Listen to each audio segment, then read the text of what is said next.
देव classes special में सभी छात्रों का हार्दिक स्वागत है। देव क्लासेस स्पेशल के आज के सेशन में आज आप देखेंगे विज्ञान की कुछ महत्वपूर्ण जानकारियाँ, जिसमें आप जिस टॉपिक को सीखने जा रहे हैं वो टॉपिक आपके सभी स्टेट के एग्ज़ाम के लिए महत्वपूर्ण है। इसके अतिरिक्त ये प्रश्न आपके सभी कंपैरेटिव एग्ज़ाम में भी पूछे जाते हैं।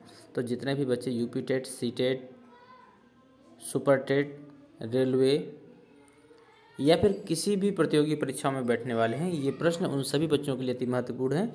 और इन आज की इस टॉपिक से कम 102 नंबर आप पक्का लेकर जाने वाले हो। तो आप ध्यान से पूरा वीडियो देखिएगा, और यदि हमारे द्वारा दी गई जानकारी आपको बेहतर लगे तो आप इस वीडियो को मैक्सिमम दोस्तों तक अपने सारे ग्रुपों में ज़रूर शेयर करिएगा, ताकि इसका बेनिफिट सभी लोग ले सकें। देखिए, सबसे पहला है हम लोग पक्षियों का अध्ययन हम किस विज्ञान के अंतर्गत करते हैं। जैसे आप लोग विज्ञान तो जानते होंगे कि विज्ञान का मतलब हम लोग साइंस से लगा लेते हैं कि जहाँ वैज्ञानिक चीज़ों का अध्ययन किया जाता है तो उस विज्ञान कहते हैं। नॉर्मल भाषा में हम लोग ऐसा बोल देते हैं। लेकिन विज्ञान की फिर 4 शाखाएं हो जाती हैं। एक शाखा होती है आपकी भौतिक विज्ञान की, एक शाखा होती है रसायन विज्ञान की, एक शाखा होती है आपकी जीव विज्ञान की, और एक आपकी वनस्पति विज्ञान भी हो जाती है। लेकिन अगर आप ध्यान से देखें तो इसी वनस्पति विज्ञान में हम अलग अलग पेड़ पौधों का अलग अलग अध्ययन करते हैं। इसके अलावा जीव विज्ञान में हम देखें तो अलग अलग चीज़ों का अध्ययन करते हैं। इसके अलावा अगर बॉडी पार्ट्स की बात की जाए तो हम बॉडी पार्ट्स में भी, एक मानव बॉडी को अगर देखें तो उसके जितने पार्ट्स हैं उन सभी पार्ट्सों का हम लोग अलग अलग अध्ययन करते हैं। तो ये सब चीज़ें हमें ध्यान देना है कि किस पार्ट्स का अध्ययन क्या कहलाता है, क्योंकि ये प्रश्न आपका ज़रूर आने वाला है। देखिए, पहला प्रश्न आपका पक्षियों का अध्ययन। ये प्रश्न बहुत बार आया है कि पक्षियों का अध्ययन हम विज्ञान की किस शाखा के अंतर्गत करते हैं। तो ये आपका आंसर है आर्नियोलॉजी है ये। अगला मस्तिष्क का अध्ययन। आप जब डॉक्टर के पास जाते होंगे तो बाहर लिखा भी होता है न्यूरोलॉजी, सर्जन। तो इसमें आपको ध्यान देना चाहिए कि व्यक्ति सिर्फ मस्तिष्क का ही डॉक्टर है, इसके पास सिर्फ इसी रोग का इलाज मिलेगा। कहीं आपने देखा कार्डियोलॉजी, तो इसका मतलब उसका सिर्फ हृदय का ही काम है, इसके अलावा कुछ नहीं वो जानता है। और जानता भी होगा तो उन चीज़ों का अध्ययन उसने उतना विस्तार से नहीं किया होगा कि वो आपका इलाज कर सके। तो आपको उसी हिसाब से बात करनी है उस डॉक्टर से।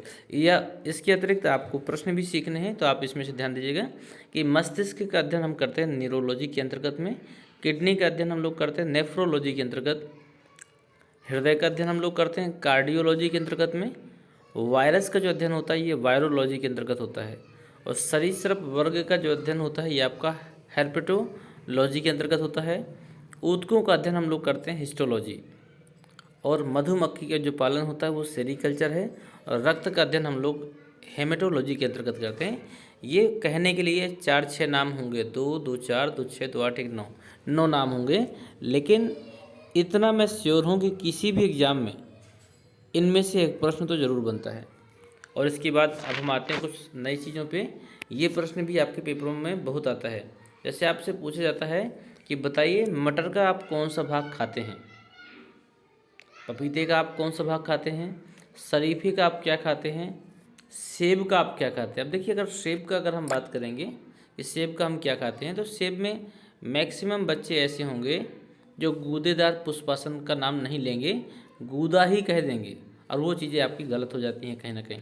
तो देखिए, मटर में हम क्या खाते हैं, मटर का हम लोग खाते हैं बीज, पपीता का हम लोग खाते हैं मध्य फल भित्ति, शरीफा का हम खाते हैं गूदेदार फल भित्ति, नाशपाती का हम क्या खाते हैं, गूदेदार पुष्पासन खाते हैं, और आम का क्या खाते हैं, आम का खाते हैं मध्य फल भित्ति खाते हैं।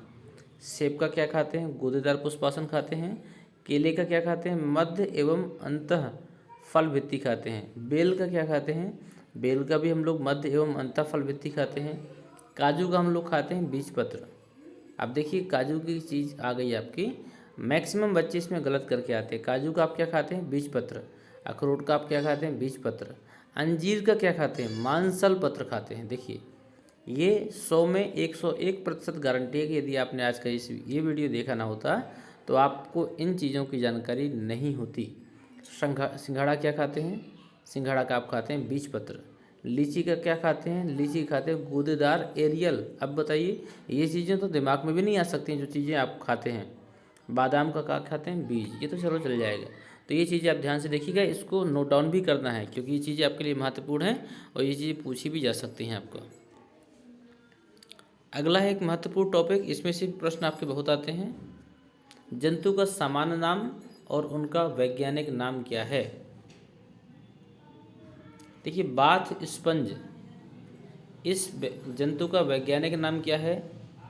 सी एनिमन किसका वैज्ञानिक नाम क्या है? प्रीपेन का क्या है? मधुमक्खी का क्या है? कॉकरोच का क्या है?